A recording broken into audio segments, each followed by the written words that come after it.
வணக்கம். நான் உங்க friend Jaya Srinivasan. Welcome to veggies recipe. இன்னைக்கு நம்ம வெஜ்ஜீஸ் ரெசிபி கிச்சன்ல கர்நாடகா ஸ்பெஷல் ரெசிபியான பிசிபேலா பாத் பண்ண போறோம்.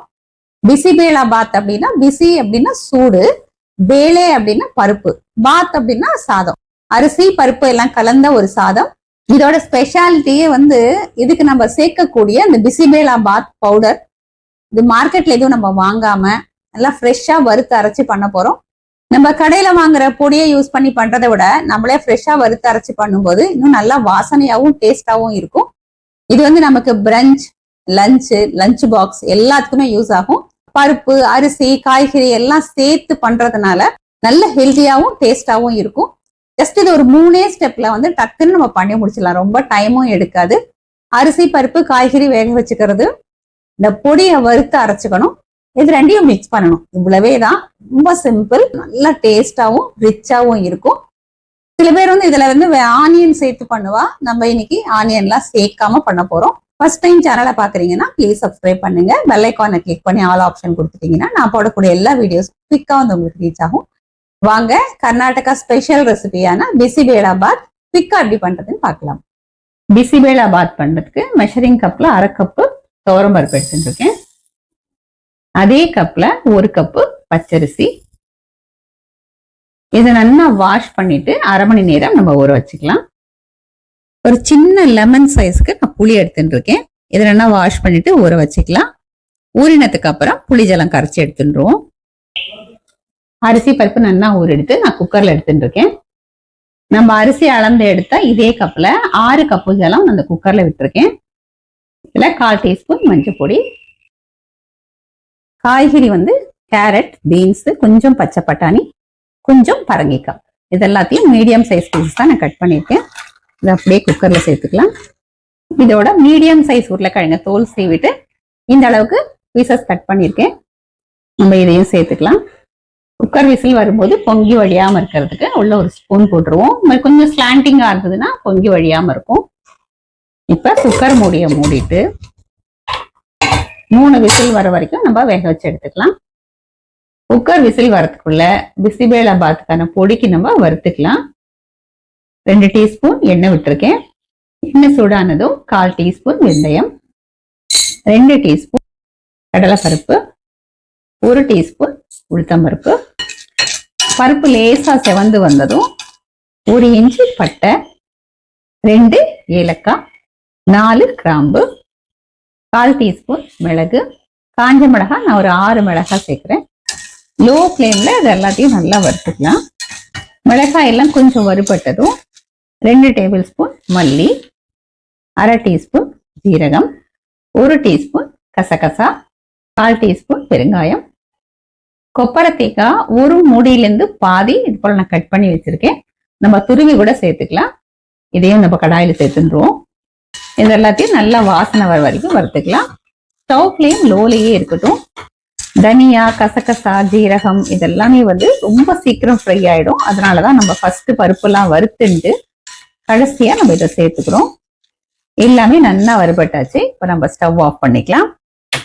இதெல்லாம் சூடு ஆறினதுக்கு அப்புறம் கொரப்பா நம்ம அரைச்சி எடுத்துக்கணும். அதாவது ஃபைன் ரவா இருக்கும் இல்லையா, அந்த மாதிரி பதத்துக்கு நம்ம அரைச்சி எடுத்துக்கணும். எல்லாம் சூடு ஆறட்டும். ஸ்டவ்ல ஒரு குக்கர் வச்சிருக்கேன். 2 டேபிள் ஸ்பூன் எண்ணெய் சேர்த்துக்கலாம். நான் குக்கர் யூஸ் பண்றேன். குக்கருக்கு பதிலா அடிகனமா இருக்கிற பேன் ஏதாவது கூட நம்ம யூஸ் பண்ணிக்கலாம். 1 டேபிள் ஸ்பூன் நெய் விட்டுக்கலாம். எண்ணெய் சூடானதும் 1/4 டீஸ்பூன் வெந்தயம், 1 டீஸ்பூன் கடுகு, கடுகு வெடிச்சதும் 1/2 டீஸ்பூன் ஜீரகம், 1/4 டீஸ்பூன் பெருங்காயம், கொஞ்சம் கருவேப்பிலை, 1 குடமிளகாயை இது போல ரஃப்பா கட் பண்ணிருக்கேன். இந்த பிசிபேலா பாத்ல குடமிளகாயோட ஃப்ளேவர் ரொம்ப நல்லா இருக்கும். நம்ம குக்கர்லயே மற்ற காய்கறியோட சேர்த்துட்டோம்னா இது ரொம்ப குழஞ்சு போயிடும். இந்த மாதிரி வதக்கிட்டோம்னா ஃப்ளேவரும் நல்லா இருக்கும். காய் நமக்கு குழையாம இருக்கும். இது கொஞ்சம் வதங்கட்டும். குடமிளகாய் லேசா வதங்கினதும் 2 தக்காளியை பொடி பொடியா கட் பண்ணி சேர்த்துக்கலாம். 1/4 டீஸ்பூன் மஞ்சள் பொடி. தக்காளி நல்லா சாஃப்டா வதங்குற வரைக்கும் வதக்கி விட்டுப்போம். தக்காளி நல்லா சாஃப்டா வதங்கிடுத்து. புளிஜலம் கொஞ்சம் தண்ணியா கரைச்சு நம்ம விட்டுக்கலாம். ஏன்னா நம்ம பொடி சேர்க்கும் போது பிசிபேலா பாத் ரொம்ப திக்காயிடும். தேவையான அளவு உப்பு, 1 டேபிள் ஸ்பூன் வெல்லம். புளிஜலம் பச்சை வாசனை போக நல்லா கொதிக்கட்டும். புளிஜலம் பச்சை வாசனை போக நல்லா கொதிச்சுடுத்து இந்த பிசிபேலாபாத்துக்காக நம்ம வறுத்ததை பாருங்க. இந்த அளவுக்கு கொரப்பா நான் அரைச்சி எடுத்துட்டு இருக்கேன். இந்த பொடியை சேர்த்துடலாம். இது நல்லா மிக்ஸ் பண்ணி விட்டுடுவோம். பொடி சேர்த்ததுக்கு அப்புறம் ரொம்ப கொதிக்க வேண்டாம். ஒரு 2 நிமிஷத்துக்கு கொதிச்சா போதும். ஒரு 2 நிமிஷத்துக்கு நல்லா கொதிச்செடுத்து நம்ம குக்கர்ல வேக வச்ச சாதம், பருப்பு, காய்கறி எல்லாமே வந்து நல்லா பதமா வெந்திருக்கு. எல்லாத்தையும் குக்கர்ல சேர்த்துக்கலாம்.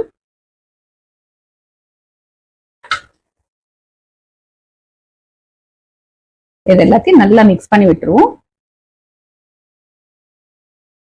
நம்ம சாதம், பருப்பு, காய்கறி எல்லாம் சேர்ந்ததுக்கு அப்புறம் ரொம்ப கொதிக்க விட வேண்டியதுல ஒரு கொதி வந்தா போறோம். கன்சிஸ்டன்சியும் பாருங்க கரெக்டா இருக்கு. ரொம்ப தண்ணியாவும் இருக்கக்கூடாது, ரொம்ப திக்காவும் இருக்கக்கூடாது. ஒருவேளை ரொம்ப திக்கா இருக்கு அப்படின்னா கொஞ்சம் வெந்நீர் விட்டு அந்த கன்சிஸ்டன்சியை நம்ம சரி பண்ணிக்கலாம். ஆனா இது இப்போ வந்து கரெக்டா இருக்கு. பாருங்க ஒரு கொதி வர ஆரம்பிச்சாச்சு. இந்த சாதம், பருப்பு எல்லாம் சேர்த்ததுக்கு அப்புறம் ரொம்ப கொதிக்க விட்டோம் அப்படின்னா இந்த பிசிபேலாபாத் பவுடர் போட்டிருக்கோம் இல்லையா, அந்த பொடியோட ஃபிளேவர் வந்து கம்மியாயிடும். ஒரு கொதி வந்ததுமே நம்ம ஸ்டவ் ஆஃப் பண்ணிக்கணும். ஸ்டவ்ல ஒரு பேன் வச்சுட்டு 1 டேபிள் ஸ்பூன் நெய் விட்டுக்கலாம். நெய் சூடானதும் கொஞ்சம் முந்திரி பருப்பு. பிசிபேலாபாத்ல முந்திரி பருப்பு சேர்த்தோம்னா ரொம்ப நல்லா இருக்கும். முந்திரி பருப்பு நல்லா செவக்க ஃப்ரை பண்ணியாச்சு. நம்ம நெய்யில தாளிச்சா முந்திரி பருப்பு சேர்த்துருவோம். பொடியா கட் பண்ண கொத்தமல்லியை தூவிடலாம். கர்நாடகா ஸ்பெஷல் பிசிபேலாபாத் ஃபர்ஸ்ட் கிளாஸா ரெடி ஆயிடுது. இப்போ நம்ம வந்து சர்விங் பவுலுக்கு மாத்திப்போம். பிசிபேலாபாத் வந்து ஃபர்ஸ்ட் கிளாஸா ரெடி ஆயிடுது. நம்ம சர்விங் பிளேட்ல எடுத்துக்கலாம். கன்சிஸ்டன்சி பாருங்க எவ்வளோ கரெக்டா இருக்கு. ரொம்ப தண்ணியாவும் இருக்கக்கூடாது, ரொம்ப திக்காவும் இருக்கக்கூடாது. பிசிபேலாபாத்துக்கு தொட்டுக்கிறதுக்கு வந்து எப்பவுமே தயிர் பச்சடி ரொம்ப நல்லா இருக்கும்.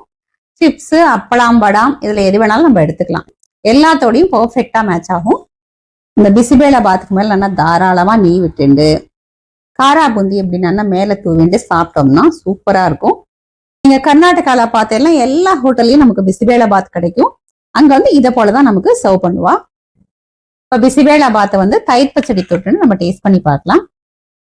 தயிர் பச்சடி, இதுல இருக்கிற காரா பூந்தி,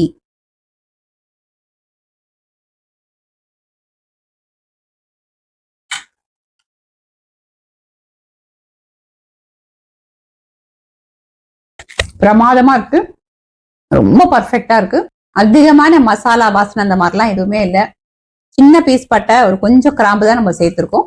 இந்த ஃப்ரெஷ்ஷா வறுத்து அரைச்சு நம்ம சேர்த்ததுனால நல்ல வாசனையா இருக்கு.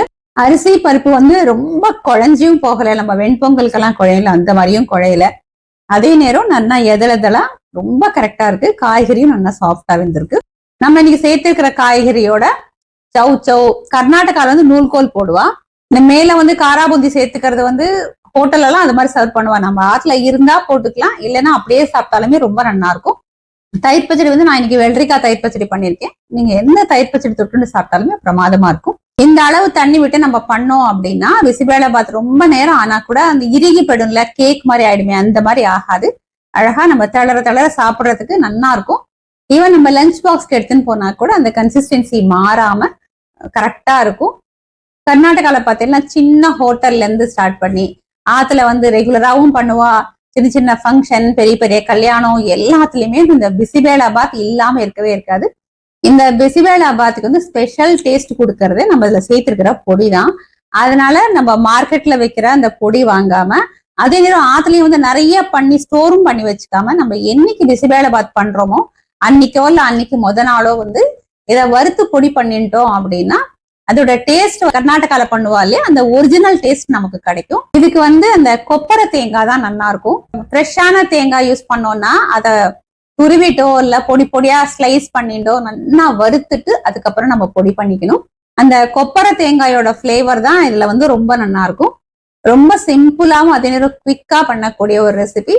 நமக்கு சாப்பிட்றதுக்கும் ஃபில்லிங்கா இருக்கும், பார்க்கறதுக்கும் ஒரு ஸ்பெஷலாவும் இருக்கும்.